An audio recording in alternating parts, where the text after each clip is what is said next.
Welcome, everyone, to Politics Unplugged. I'm Ann Trujillo, and you voted. Now, next January, one of these two men, Jared Polis or Walker Stapleton, will be sworn in as your next governor. John Hickenlooper is term limited, so it now comes down to your vote. Two very different men with different ideas about how to lead Colorado. Now, first, the Republican candidate. After being declared the winner Tuesday night, Walker Stapleton thanked his supporters and called for unity in the party. He then turned to his Democratic challenger, pushing the issues of health care and Colorado's multi-billion-dollar oil and gas industry. The differences could not be greater between Jared Polis and myself and our competing visions of Colorado, from healthcare to energy to education to the future of a sustainable and responsible industry in Colorado that's operating, that supports natural gas and solar and wind and traditional oil.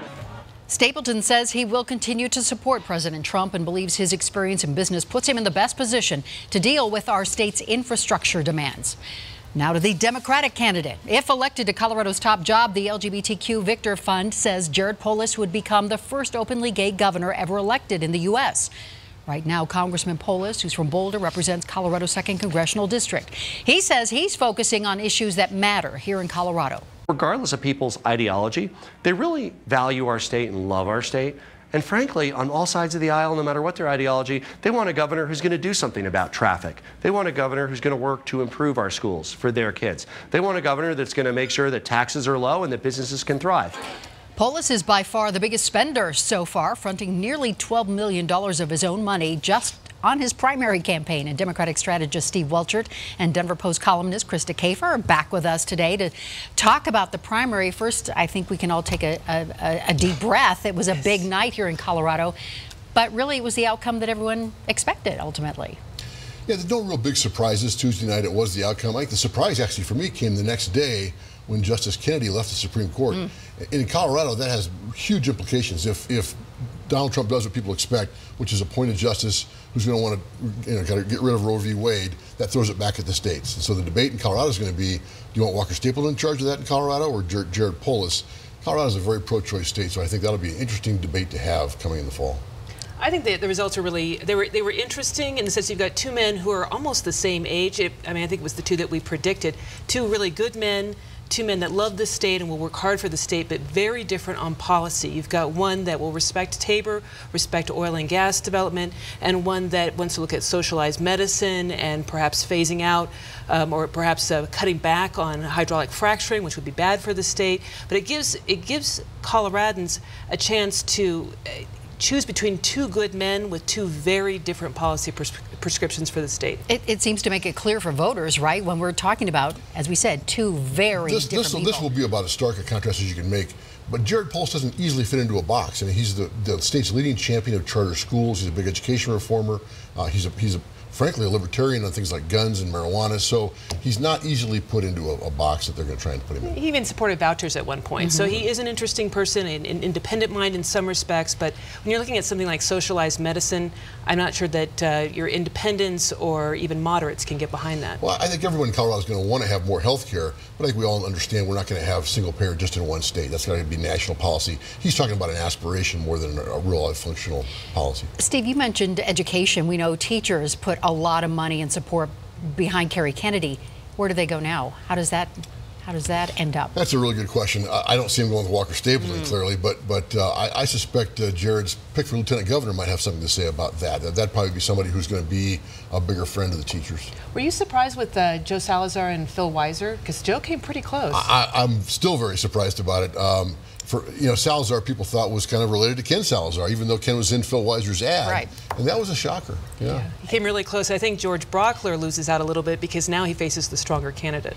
And so what does that race say about Colorado when somebody like Weiser, who's had all of this strong support behind him, goes up against a grassroots guy who did better than I think a lot of people expected? Really a brand new candidate, never been out there before, never really done it before. And frankly, his TV spot, while it kind of punched all the boxes, it was maybe a little too cute by half. And you couldn't really read the words on the screen. And the Ken Salazar thing was kind of subtle.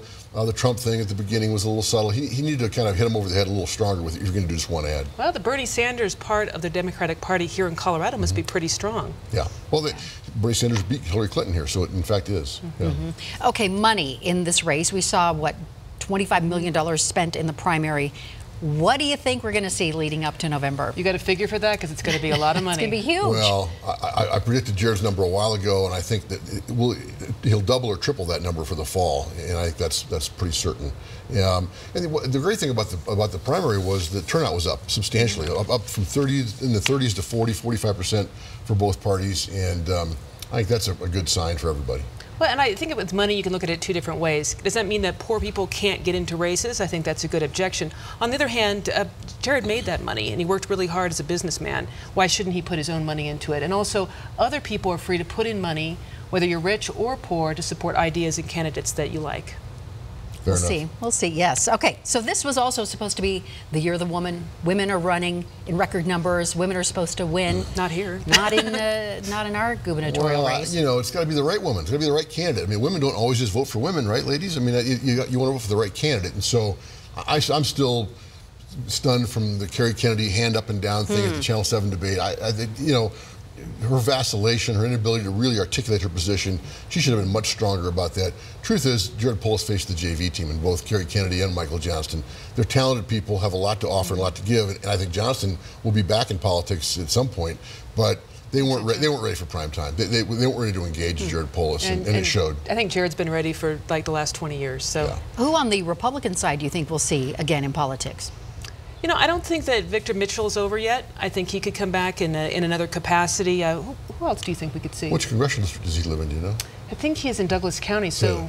But maybe nobody can seem to knock out Lamborn, so I'm not sure. I think he has to wait for the congressman to retire. Yeah, I think he's in Kaufman's district. Yeah, yeah. Okay. So we'll see. But he has a lot of his own. Lamborn's got to be in a one-on-one. Every time Lamborn has a challenge, there's 4 or 5 people lining up against him, and they cut up the vote, and he walks away with it. Now this time he had 53% of the vote, so it wouldn't have mattered. But still, the dynamic changes. But that was surprising, wasn't it? Because that seemed to be the race to watch for a while. Owen Hill was a big deal. He gets what, 20% of the vote? I mean, just phenomenal. I was watching that one also. Congresswoman DeGette had an interesting challenger. Was watching that night, but she only took about a quarter of the vote. Well, let me tell you something. Taking 25% away from Diana DeGette, when you didn't have any money to spend, that's a significant chunk away from Diana. So that should give her pause. So with less than a minute to go here, what do you see going forward, especially with unaffiliateds? What are the numbers show? Well, the takeaway from primary night was about 110,000 more people voted in the Democrat primary than the Republican primary overall. That's like a city the size of Arvada going to the Democrats. That's a pretty big takeaway. It's kind of a canary in the coal mine for Republicans if they're going to get ready for the fall. They have to figure out how to get to those folks.